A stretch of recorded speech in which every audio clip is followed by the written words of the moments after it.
Ladies and gentlemen, welcome back to RAMBOMANIA. Once again, I'm your host, Matt, aka Coon. I found this little bonus coverage on this site from REELS. Hollywood Happens Here, related to ISOBAR. I just wanted to share it with you quickly.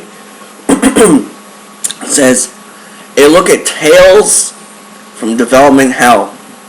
And we got this awesome picture of Alien on a train, and some nice Blade Runner art and Dune art and Ridley Scott art. So I'm going to read you this article, and it's a little interesting, and I found it after I did the other ISOBARs. So I just wanted to share it with you because it had some nice insight in here. So it goes on to say, Ridley Scott's Trainwreck. Scott's influence on modern science fiction movies cannot be overstated.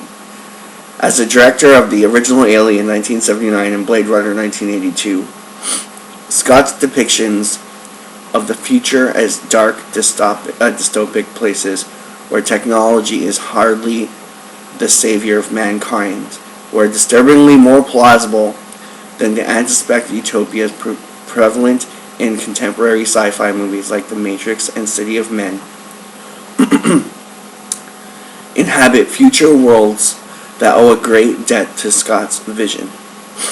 Though both Alien and Blade Runner are now considered classics worthy of preservation in the United States National Film Registry by the Library of Congress, Blade Runner in 1993 and Alien in 2002 for being culturally, historically, or aesthetically significant. The failure of Blade Runner at the box office and the breakdown of Scott's next sci-fi movie, The Train, kept Scott away from the genre for nearly 3 decades. Scott had basically sworn off sci-fi after Blade Runner, but he was nearly enticed back by a script written on spec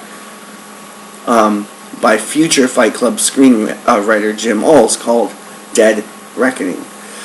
Described as Alien on a Train by Ulls, in David Hughes' Tales from Development Hell. Sorry, I still got the cold, as you can see. The greatest movie never made. The movie was set in the future aboard a high-speed underground train and featured a humanoid with a genetically altered brain that was intended to be used as the hard drive in an artificial intelligence project. Independent production company Carolco Pictures had purchased the script, and producers Mario Kassar and Andrew Vania thought it would be the perfect vehicle for Scott, who apparently felt the same way. Writes Hughes.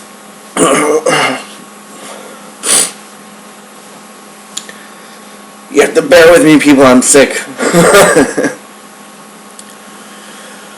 No sooner had Scott coupled himself to the project than he contracted H.R. Giger, the Swiss artist from whom he had collaborated with on an aborted adaptation of Frank Herbert's epic science fiction novel Dune, and more successfully Alien, for which Giger had won a special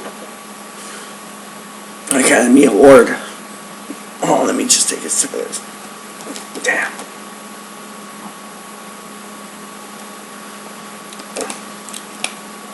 The aliens got me.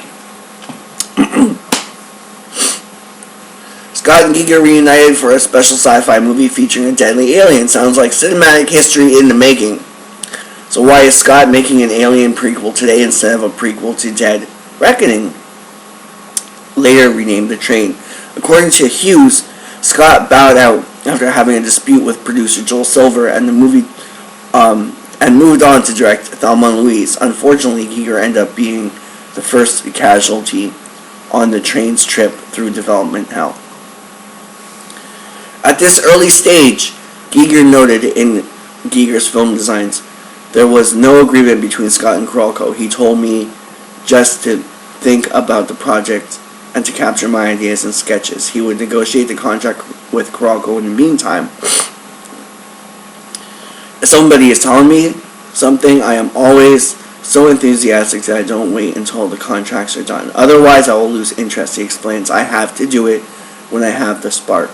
Giger worked for almost 9 months between the summer of '88 and the spring of '89, working numerous bizarre designs for trains, stations, passenger compartments, even a radical new kind of emergency exit in which passengers were ejected into a spontaneous ejaculation of soft foam.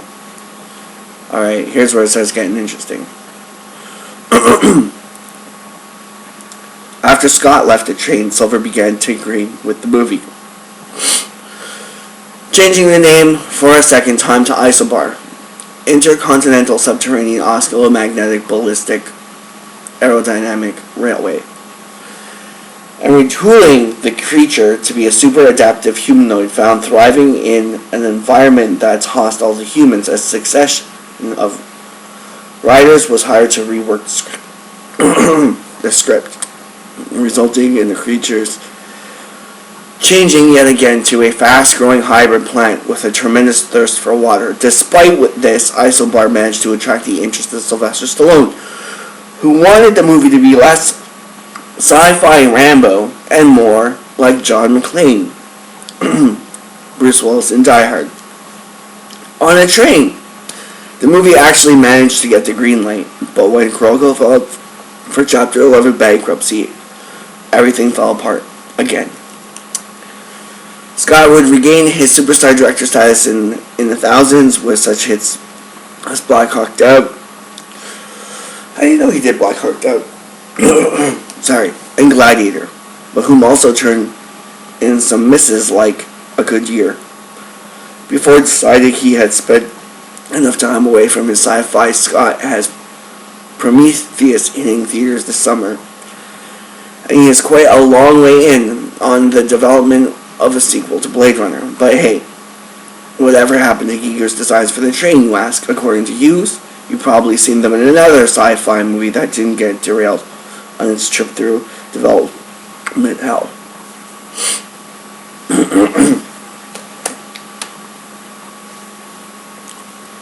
And the excerpt from that, I think we read before, was Giger was able to exploit some of the unused designs for the train when he was engaged to work on designs for Syl, the beautiful but deadly alien at the center of the science fiction horror movie Species. I had the idea about Syl dreaming about a ghost train, he explains. A train which comes and picks up people who are waiting in the station and who she eats to get power. Bam! There you have it. Nice little piece. But I like this, little nod more to Stallone with the less sci-fi Rambo, more like John McClane. From what everybody else was saying, it sounded like he just wanted to be a normal guy. And that's pretty cool. So, there you have it, people. Next on RAMBOMANIA, it's Creed Week. We're going to do the Creed Week pre-show. We have Mike Kunda. Fabulous interview of Mike Kunda. So if you want to know about Creed, this is it. If you don't want spoilers, don't watch, because I'm telling you there are spoilers beyond what the media is reporting. We have actual scenes from Creed that we're going to talk about. Scenes that nobody else knows about. So be on the lookout for that. Following, we have Craig Cohen from the Slycast and Tricorder Session, and the Kiss podcast and the Monkeys podcast, and he's coming in to talk about Creed Week. We had an awesome little chat, and then we're gonna wrap up the pre-show with Gabbo and Wild Man Beyond, and then we're gonna get to the actual Creed episode for next week. So it's a 7-hour broadcast coming up. And I gotta say, all of it is spot on. So, till then, I'm your host, Matt, aka Coon, signing off. RAMBOMANIA would be nothing without you. You at home, you make all the difference. Thank you for joining us down this long road, and thanks for watching.